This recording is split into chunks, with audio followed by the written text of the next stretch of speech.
Literatura juvenil para escritores con Laura Tárraga y Mata de 2000 planetas. sobre cómo crear cajas literarias.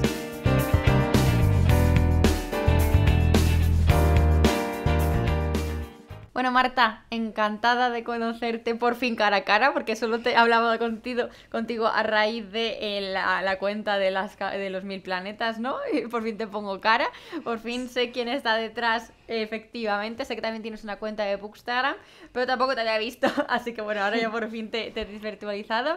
¿Qué tal? ¿Cómo estás? Muchas gracias por venirte al podcast. Muchas gracias a ti por invitarme y sí que es verdad que no suelo aparecer mucho en persona, sobre todo por la cuenta de las cajas, porque todavía me da un poco así de cosa, pero yo también me alegro mucho de conocerte por fin así cara a cara. Marta es la creadora de una de estas tiendas de cajas literarias que podemos encontrar en el mundo de la literatura juvenil, Los 1000 planetas, que me parece que es una... bueno, yo la he traído y la conozco sobre todo porque hicimos una caja literaria de Hijos del Dolor, Sí. entonces a raíz de ahí, pues como que ya hubo un poquito más de confianza y a la hora de pensar en este podcast, pensé en ella porque además hace un trabajo muy hay un trabajo muy duro detrás, tiene que ser esto un juego de bolillos de estos, ¿no? De estar intentando que las cosas se encajen y demás. Así que he decidido pues traerla para hablarnos de cajas literarias. Pero antes cuéntanos, ¿cómo surge Los 1000 planetas? Pues sí, los 1000 planetas surge de que yo no sé estar quieta y en ese momento no había ninguna caja literaria en España porque las dos que yo conocía habían cerrado. Y era algo que yo echaba en falta porque yo soy consumidora de este tipo de cosas y a mí me gustan mucho. Entonces dije, ahora que no estoy haciendo nada, en ese momento no estaba trabajando ni estaba haciendo nada. Entonces dije, ¿por qué no? Y fue ver si iba a funcionar o no. Pero igual que pensé que yo echaba en falta ese tipo de productos, sabía que había más gente que lo echaba en falta. Y ahí es cuando empezó a funcionar, por así decirlo. Qué guay, además me parece una idea del negocio muy interesante, sobre todo porque creo que a lo mejor tenemos en referencia las mismas, las primeras cajas literarias que yo vi salían a modo de suscripción, ¿no? Tienes una Sí. suscripción mensual y todos los meses te llega la caja sí o sí, aunque creo que podías darte de baja. Sin embargo, tú, no sé si empezaste de otra manera, pero al momento de ahora cada uno puede escoger con cuál se queda, ¿no? Si le llama la atención la de un mes, la coge y si no, no tiene que estar suscrito constantemente a esa caja literaria para recibirlo todos los meses, ¿no? ¿Eso es algo que tú a lo mejor veías que podía fallar en el resto de cajas o decidiste hacerlo diferente y más, sin más? Pues yo hice así desde el principio básicamente porque crear una página que funcionase con suscripción era muy complicado. Entonces al final dije, pues para hacerlo más sencillo, porque claro, como no sabía si iba a funcionar o no, dije, vamos a probar hacerlo de esta forma y la verdad que a la gente le gusta más de esta forma, porque no todas las cajas le interesan a todo el mundo, porque sí que es verdad que muchas cajas se centran en fantasía, ciencia ficción y poco más. Y yo como sí que he hecho alguna caja diferente, sé que no todo el mundo le gusta ese tipo de cajas, si no es de fantasía a lo mejor no la quieren, entonces así cada uno decide cuál quiere. Sí, ¿qué me vas a contar con lo de hacer una web de suscripción? Vamos, y con la academia yo tengo ahí unos dolores de cabeza desde el principio, Sí. pero bueno, al final se saca. Pues qué guay, Marta, antes de empezar a hablar de cómo otros autores a lo mejor pueden crear sus propias cajas literarias, porque claro, vosotros tenéis vuestro calendario y demás, pero a lo mejor ellos quieren hacer alguna promo relacionada con las cajas literarias, quiero que nos hables de qué libro estás leyendo ahora y qué libro recomiendas a la gente que nos está escuchando. Pues ahora mismo no estoy leyendo nada, porque me he acabado Sin Filtros hace prácticamente nada y todavía no había empezado ninguno. Estoy esperando a que me llegue una cota de llamas plateadas. Y tengo ese y de Sangre y Cenizas, que fue la última caja que hicimos, y todavía no sé cuál de los dos voy a empezar. Tengo ese pequeño dilema. ¿Y libro que nos recomiendes, libro juvenil de la semana?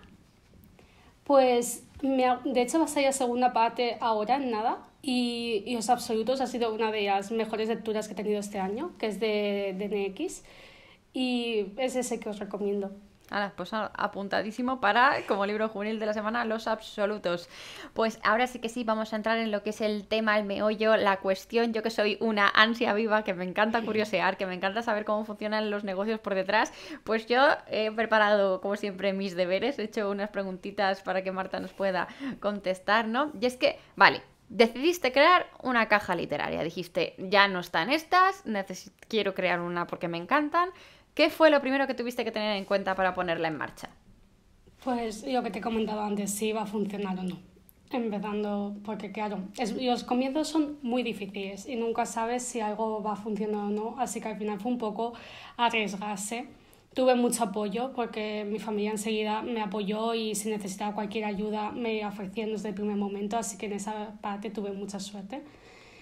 Y nada, eso. Y también había con diferentes cuentas de Bookstagram para intentar como publicitar la caja y que así pues empezase todo a funcionar. Cuando creaste, esa primera caja que creaste, ¿cuál fue? Así por curiosidad, ¿con qué libro? Pues fue con un libro de Cacao Books, porque es una editorial que me parece muy interesante, que trae un tipo de contenido diferente y que solemos ver. Y había con ellos y la verdad que les gustó muchísimo el proyecto y enseguida fueron muy majos y como que quisieron participar. Y fue el libro fue de Icico de la Rosa, que la caja se llamaba Reinventando el cuento, creo, sí. Esa fue la primera que hicimos. Qué guay. Cuando te lanzaste a crear esa primera caja, que dijiste, vale, voy a crear una caja literaria. ¿Cómo decidiste que ese iba a ser el libro que ibas a meter dentro de esa primera caja? Pues la verdad que fue un poco casualidad porque se había anunciado hacía poco, era un retelling, en ese momento fue cuando los retellings empezaron a volver, que ahora hay por todas partes. Y el tema, no sé, me llamó mucho la atención, era un libro que yo quería leer y que había visto que mucha gente le apetecía leer, así que al final dije, pues bueno, pues vamos a poner este libro que parece interesante y a la gente le va a llamar la atención, porque eso es muy importante, buscar libros que llamen la atención. ¿Tú crees que es algo que buscas ahora, sobre todo ya con el paso del tiempo y demás, es algo que buscas a la hora de crear esa caja, ¿no? Que el libro sea llamativo o simplemente te gusta el libro y lo escoges para la caja? A ver, quieras que no, al final la opinión personal se mete de por medio y yo que leo mucho, al final busco libros que a mí también me llamen la atención, porque si no me llaman a mí, ¿cómo voy a intentar vendérselo al resto? Sí. Entonces, eso también yo tengo muy en cuenta, buscar que un libro me llame la atención. ¿Qué tipo, o sea, no, cuánto presupuesto necesita alguien para hacer una caja literaria? Vamos a plantear la posibilidad, si no quieres decirnos números tuyos redondos por cuestiones que entiendo, pero pongamos la situación de que un autor autopublicado quiere crear una caja literaria de su libro, ¿no? ¿Cuánto crees que puede ser el presupuesto para crear esa caja literaria en condiciones? Porque además vuestras cajas lo que tienen es que tienen mucho detallito, tienen aspectos muy bonitos, personalizáis mucho merchandising, entonces, ¿cuánto presupuesto crees que debería tener un autor? Pues, a ver, es muy complicado, porque al final es como que tienes que ir con pinzas, con todo, y todo depende de lo que te quieres gastar y cómo lo quieras hacer. Yo funciono mediante preventa por eso, porque a mí lo que yo consigo de la preventa es lo que me dice, vale, tengo esto este mes, porque no es lo mismo vender 60 70 cajas que un mes que a lo mejor vendes 30. Entonces, claro, si el mes que vendes 30, tú cuando encargas una ilustración, por ejemplo, una ilustración te puede costar 80 euros el diseño. Entonces, claro, no es lo mismo dividir 80 euros entre 60 cajas que dividir 80 euros entre 30. Entonces, claro, tienes que buscar la forma de que el presupuesto se ajuste al número de cajas que has vendido. Y la mayoría de objetos para encargar a empresas para hacer y demás funcionan por unidades. Y ese es un problema, hay que, por ejemplo, un autor que quiere hacer una caja de su libro, si es la primera vez que su libro todavía no ha salido, es más fácil que si el libro ya lleva un tiempo y es para gente que todavía no lo tiene. Entonces, de esta forma, como que ya hay mucha gente que lo tiene, a lo mejor no vende tantas cajas. Entonces, a la hora de crear los objetos es más complicado. Uh-huh. ¿Cómo funcionan las colaboraciones con otros artistas o artesanos? Porque en vuestro caso, por ejemplo, aparte de, pues voy a centrarme sobre todo en la caja de Hijos del Dolor, que es la que yo controlo y sé todo lo que había Sí. dentro, ¿no? Pero sé que en el resto pues hay más cosas o menos, ¿no? Por ejemplo, está hicimos postales de cada uno de los personajes, que en mi caso eran 5, o sea, váyatela ahí, porque sí, claro, cada una, pues, menudo libro, también te lo digo, para sacar, ¿no? Luego teníamos la postalita que hizo Fran, luego teníamos el té literario, ¿no? ¿Qué más tuvimos? Claro, es que ya no me acuerdo. Hice el unboxing, estoy intentando acordarme cómo iba sacando. Y a Bella de Ebre de Abril teníamos Sí, también. la vela, que sí que es la de los Romanov, muy bonita. Sí, Y el marcapáginas magnético, ¿no? ¿Cómo le propones sí. tú a estos artesanos, sobre todo que son tienditas pequeñitas, realizar este tipo de contenido de merchandising? A ver, ahora mismo con muchos de ellos tengo bastante relación, entonces simplemente es de sabio y les pregunto, ¿estás disponible? Necesito que me hagas esto y ellos ya me dicen si lo pueden hacer o no. Pero cuando es una tienda con la que no he colaborado nunca, sí que hay mensajes más largos, explico quién soy, de qué va la caja, lo que hacemos y ves si su presupuesto, lo que ellos me piden, se ajusta a lo que yo puedo permitirme a la hora de hacer la caja. Y sí que es verdad que últimamente nos han contactado bastantes artistas nuevos y estamos viendo a ver para meter productos nuevos porque al final quieras que no se acaban repitiendo porque parece que hay mucha tienda literaria en España pero realmente no hay tanto. Ya, en cuanto a productos, siempre suele ser el mismo producto, ¿no? Sí, Lo que cambia es el diseño, por así decirlo, ¿no? Porque sí, al final, siempre hay como las mismas cosas, entonces cuesta como innovar. sí, sobre todo, claro, porque estamos creando merchandising para lectores, ¿no? Y no podemos meterle cualquier cosa. Y al final, me parece, por ejemplo, muy curioso el hecho de eso, las galletitas, el té literario, ¿no? Que ahora está como empezando a ponerse muy de moda. Las Sí, velas dulce. siempre están de moda. Sí, además es que su cuenta está súper guay y siempre estoy viéndola. Sí. Y pues no sé, me parece como muy difícil tratar de innovar a nivel de lo que regalas en un libro. ¿Cómo escoges qué regalitos van a ir dentro de cada caja? Pues si tengo la oportunidad de conocer la historia antes, por ejemplo, cuando son editoriales más pequeñas como Freya o como Rumi, es mucho más fácil porque ellas me cuentan elementos importantes de la novela y demás, entonces es más fácil escoger objetos. Pero cuando es un libro del que no sé nada más que la sinopsis y lo que pueda encontrar por internet, es mucho más complicado. Ver, porque, por ejemplo, cuando hicimos ya de Hijos de Dolor, me dijo Lucía, la editora de Freya, que el chocolate era muy importante y de ahí las galletas que pusimos, Mm. porque meter chocolate en verano no es una muy buena idea. No, la verdad es que no, pero qué guay. ¿Y qué es lo que más te costó de todo al principio de sacar los 1000 planetas? Y lo que más me costó fue encontrar las colaboraciones. El hablar con editoriales y ver si estaban dispuestos a colaborar con este tipo de proyectos porque no es algo que se haga mucho y no todo el mundo lleva bien. Por ejemplo, hubo una tienda que era una tienda bastante grande y me dijeron que ellos ya no colaboraban con este tipo de proyectos. Entonces fue difícil encontrar como colaboradores que quisieran participar.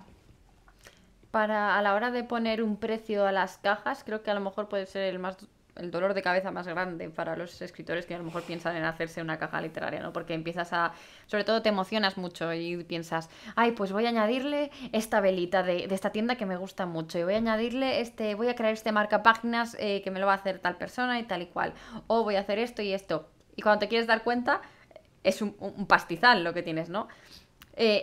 ¿Cómo haces para que el precio sea razonable y cuánto crees que no puede pasar de precio una caja literaria? Pues depende de lo que lleve. O sea, a mí eso que acabas de explicar me sigue pasando a día de hoy. Pues yo hay veces que digo, ay, voy a encargar este diseño que me encanta, que va a quedar súper bien. Y luego cuando me pongo a echar cuentas digo, no, no puede ser este diseño.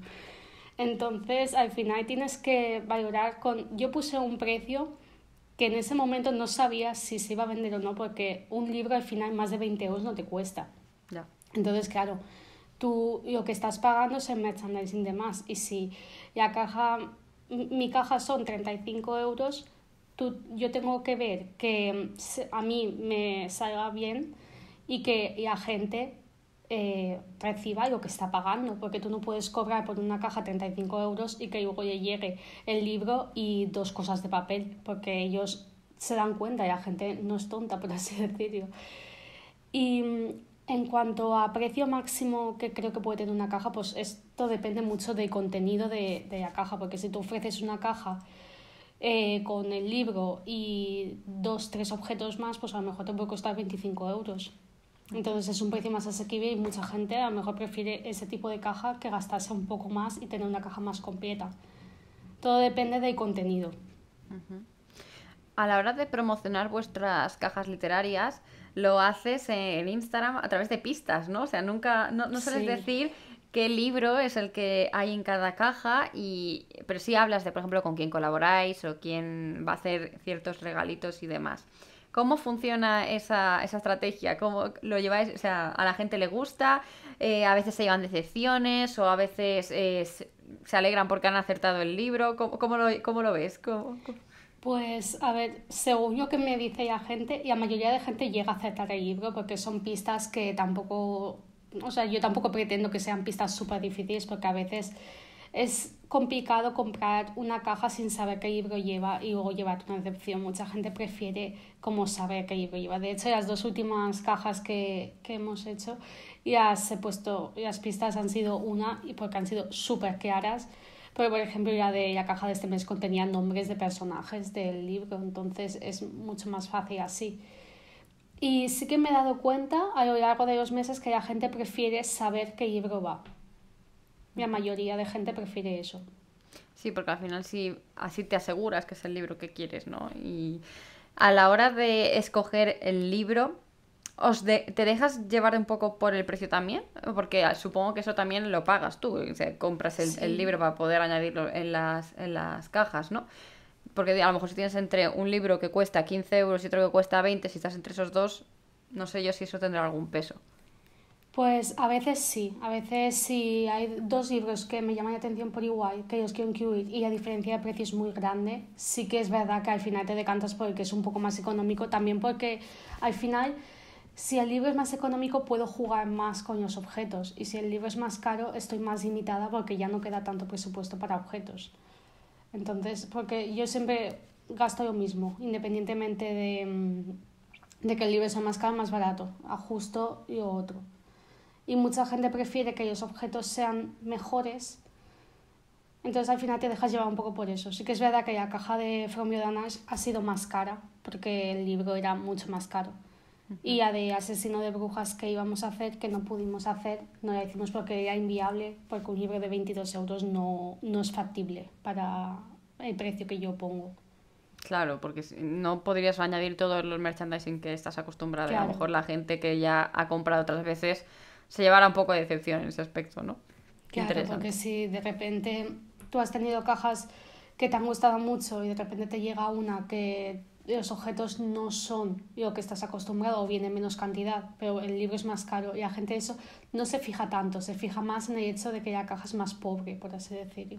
Sí, vale. Qué guay. Y te quería preguntar entonces si lo que haces es tú adquirir esos libros supongo que a raíz de la preventa para saber cuántas cajas vas a vender. ¿Tienes que pedir permiso a la editorial para hacer este tipo de cajas literarias? Yo pensaba que si los comprabas tú y los tenías, simplemente podías hacer un poco, no sé, pregunto. Pues esto depende de la editorial. Ujú. Por ejemplo, hay editoriales que me piden que mi preventa de la caja que vaya a incluir libros suyos sea después de la suya propia para no coincidir y que no afecte a sus ventas y tal. Y luego hay otras que no hay ningún problema, que yo hago mi preventa y luego encargo los libros, porque yo primero hago la preventa y luego encargo los libros, para saber el número de libros que tengo que pedir. Se me pide alguno de más por si acaso, pero se hace así.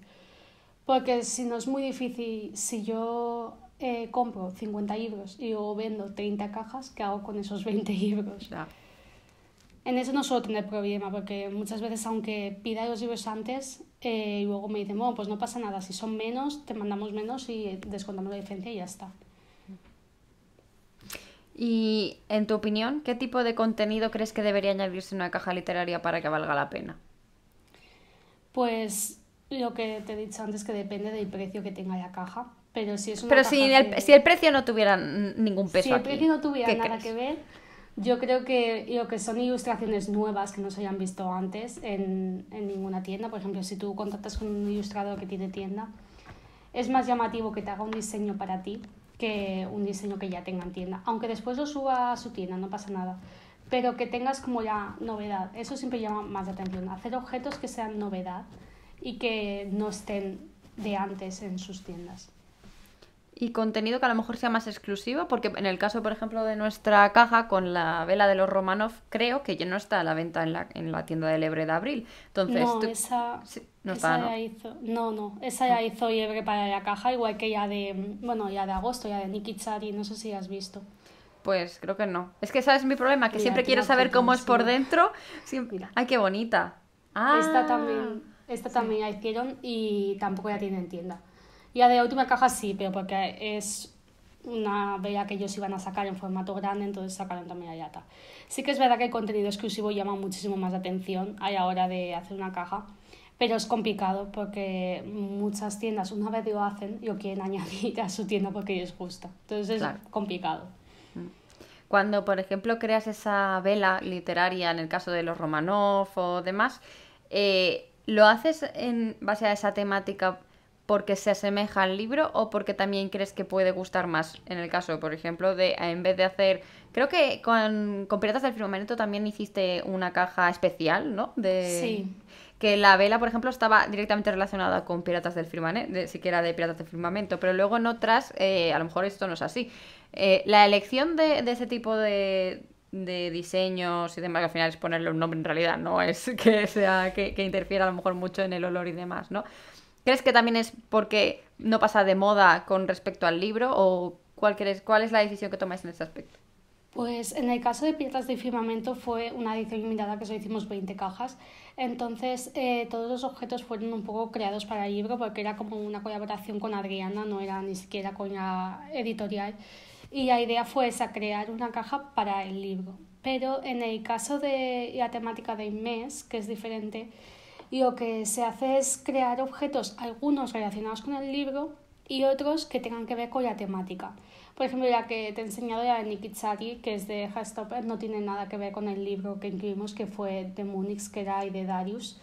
Pero como la caja era temática de LGTB, lo que hicimos fue buscar diferentes historias que estuviesen llegando. Por ejemplo, pusimos un objeto de los chicos de cementerio, otro de cada 6 meses, que tuviesen personajes que representaran. Entonces, esa fue la intención de esa caja. Todo depende de la temática. Por ejemplo, la que hicimos de Arantxa, del libro de La Tierra de la Traición, incluía objetos de diferentes historias de fantasía también.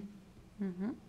Qué guay. Entonces, como has mencionado la colaboración con Adriana, cualquier autor que quiera hacerse una caja literaria y colaborar con vosotros puede realizarlo. ¿Cuál es el proceso? ¿Qué precios hay y demás? Porque obviamente esto no va a ser gratis, entenderlo ya. Las personas que nos escuchen no van a hacerlo por caridad divina. Entonces, cuéntanos un poquito si eso es posible o Pues simplemente es excepción que hubo. Pues a ver, lo de Adriana fue un poco excepción porque el libro no había salido todavía. Ujú. Entonces, como el libro todavía no había salido y Adriana lo que estaba buscando era la forma de promocionario, entonces sí que vimos factible hacer la colaboración. Pero, por ejemplo, hace poco nos contactó una autora que su libro ya lleva un par de años publicado.